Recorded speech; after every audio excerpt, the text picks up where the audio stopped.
آج جو مجھے موضوع دیا گیا ہے اس کے لیے میں نے سورہ اعراف کی آیت نمبر 157 کا آخری ٹکڑا جو ہے وہ آپ کو سنایا ہے۔ اس کا ایک پس منظر ہے وہ جان لیجیے۔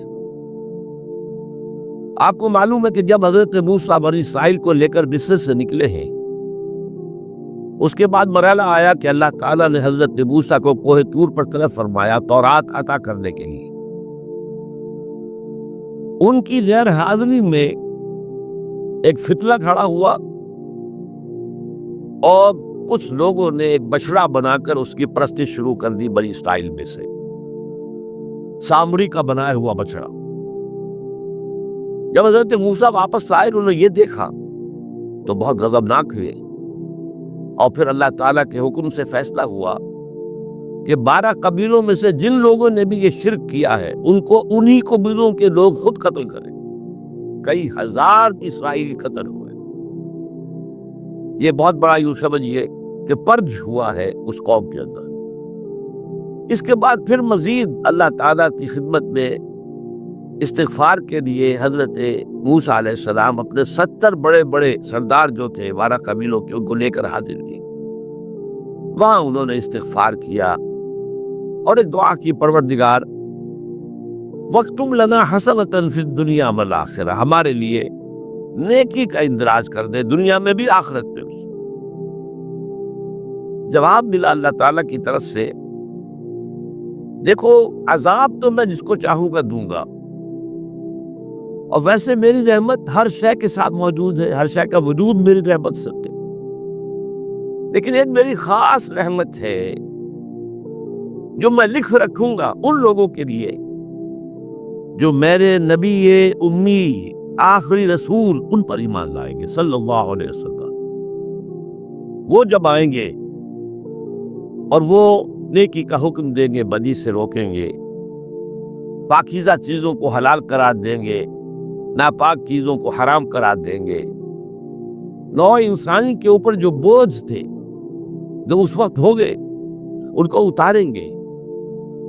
وہ جب آئیں گے تو جو لوگ فالذین آمنوا بہ نمبر 1، وعزروہ نمبر 2، ونصروہ نمبر 3، واتبعوا النور الذی انزل معہ اولئک هم المفلحون، جو لوگ ان پر ایمان لائیں گے، ان کی تعظیم اور توقیر کریں گے، ان کی مدد کریں گے، اور جو نور ان کے ساتھ نازل کیا جائے گا یعنی قرآن، اس کی پیروی کریں گے، وہ ہوں گے جو فلاح پانے والے ہوں گے، میری خصوصی رحمت سے حصہ ان کو ملے گا۔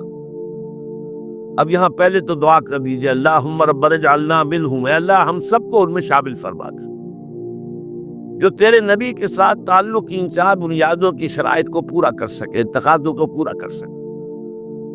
اب ذرا ان میں سے ایک ایک کو لیجیے۔ ایمان جانی پہچانی چیز ہے، ایمان جسے کہتے ہیں، اس کی تشریح میں جانے کی ضرورت نہیں، وقت بھی محدود ہے، لیکن ایک بات سمجھنے کی ہے بہت ضروری۔ ایمان کے 2 لیول ہیں۔ ایک قانونی ایمان ہے جس کی بنا پر ہم ایک دوسرے کو مسلمان سمجھتے ہیں، اس کا تعلق اقرار باللسان کے ساتھ ہے، زبان سے کہنا اشہد ان لا الہ الا اللہ وحدہ لا شریک لہ واشہد ان سیدنا و مولانا محمدا عبدہ ورسولہ۔ کوئی ہندو تھا، سکھ تھا، پارسی تھا، عیسائی تھا، یہ کلمہ کہے اور اسلام میں آ گیا۔ لیکن یہ زبانی کلامی ایمان جو ہے یہ انسان کی سیرت و کردار پر اثر انداز نہیں ہو سکتا۔ یہی وجہ ہے آج ہم دیکھ رہے ہیں مسلمان ہی جھوٹ بھی بول رہا ہے، مسلمان ہی بے ایمانی بھی کر رہا ہے، مسلمان ہی خیانت بھی کر رہا ہے، مسلمانوں کے لیڈر بلینز کی خیانت کر رہے ہیں۔ یہ کون ہے؟ سب مسلمان ہیں۔ وہ اس کی وجہ کیا ہے کہ ہم صرف قانونی مسلمان ہیں اور ہمارا ایمان قانونی ایمان ہے۔ اس کے لیے اسلام کا لفظ قرآن میں آیا ہے سورہ حجرات میں، قالت الاعراب آمنا قل لم تؤمنوا ولکن قولوا اسلمنا۔ اے نبی یہ بدو کہہ رہے ہیں ہم ایمان لے آئے، ان سے فرما دیجئے تم ہرگز ایمان نہیں لائے ہو، یوں کہو کہ ہم مسلمان ہو گئے ہیں۔ ولما يدخل الایمان فی قلوبکم، ابھی تک ایمان تمہارے دلوں میں داخل نہیں۔ بہرحال اللہ کا شکر ہے اس نے ہمیں مسلمانوں میں پیدا کر دیا، ورنہ ہم میں سے کتنے ہوتے اگر کہیں اور پیدا ہو گئے ہوتے تو نعمت اسلام سے بھی ہم بہرہور ہو سکتے، کیا کر سکتے۔ اصل ایمان ہے جب وہ دل میں داخل ہو جائے، یقین بن جائے۔ اسی لیے بچپن میں یاد کیا ہوگا ایمان مجمل، آمنت باللہ کما ہوا باسمائہ وصفاتہ وقبلت جمیع احکامہ اقرار باللسان وتصدیق بالقلب۔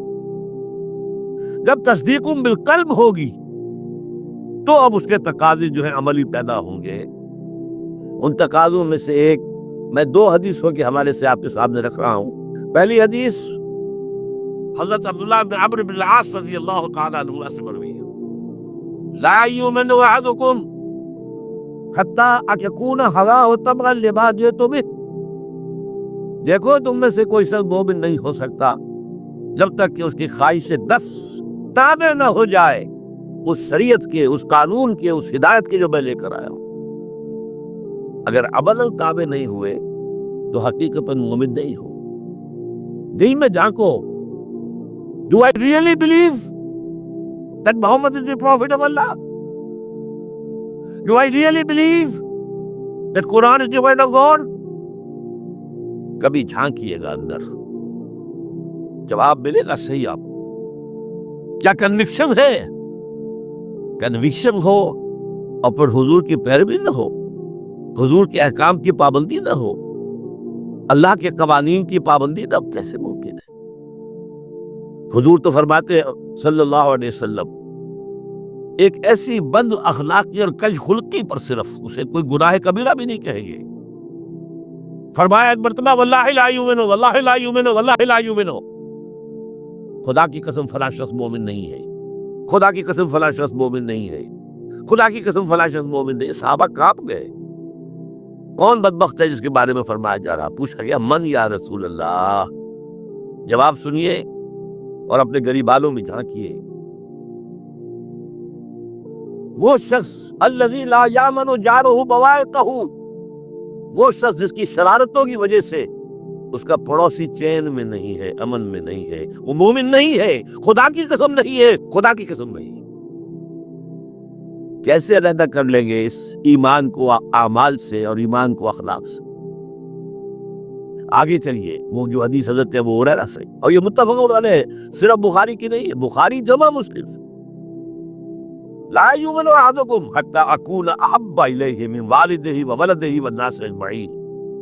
تم میں سے کوئی شخص مومن نہیں ہو سکتا جب تک کہ میں اسے محبوب تر نہ ہو جاؤں، اپنے باپ سے بھی، اپنے بیٹے سے بھی، اور تمام انسانوں سے۔ جھانک لیجئے دل میں، صورتحال یہ ہے یا نہیں ہے؟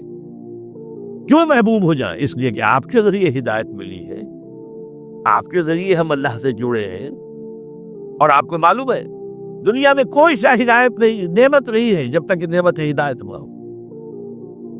اگر صحت اچھی ہے، ہدایت نہیں ہے، تو بدماشیاں کریں گے، کیا کریں گے؟